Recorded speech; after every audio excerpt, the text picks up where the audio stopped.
তো এই যে দেখুন আমার ননদ তিনতলার কাজ শুরু করে দিয়েছে অলরেডি। হ্যাঁ, আলহামদুলিল্লাহ, সবাই দোয়া করবেন আমার ননসের জন্য, যাতে উনি ভালো থাকে, সুস্থ থাকে। আর আমার জন্য দোয়া করবেন যাতে আমি এরকম একটা বাড়ি তৈরি করতে পারি, কারণ আপনাদের সাপোর্ট না পেলে তো আর আমি এরকম একটা বাড়ি তৈরি করতে পারবো না। যদি সাপোর্ট করেন তাহলে অবশ্যই একদিন হতেও পারে। তার এই যে এখানে রাজমিস্ত্রিদের কথা মানে কি তুলে ধরবো। অনেক মানুষ আছে অনেক কষ্ট করে খায়, কাজ করে খায় আর কি, ছেলে মেয়েকে পড়ালেখা করে শিখায় বড় করে, কিন্তু বৃদ্ধ বয়সে হয় কি তাদের ঠাঁই হয় কেউ হয়তো মানে ভালো থাকে, আবার কেউ হয় ঠাঁই হয় ঘরের এক কোণে, আবার কেউর ঠাঁই হয় বৃদ্ধাশ্রমে।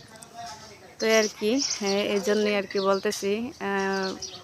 সবাই কষ্ট করে যে উপার্জন করে তা না, সবাই কষ্ট করে, কিন্তু এই যে বড় বড় দালানগুলা মানে তারা তৈরি করে 8 তলা 10 তলা 20 তলা 24 তলা, কত কষ্ট করে, তাদের একটা রিস্ক, জীবনের রিস্ক নিয়ে তারা কাজ করে। তো এতটুকুই।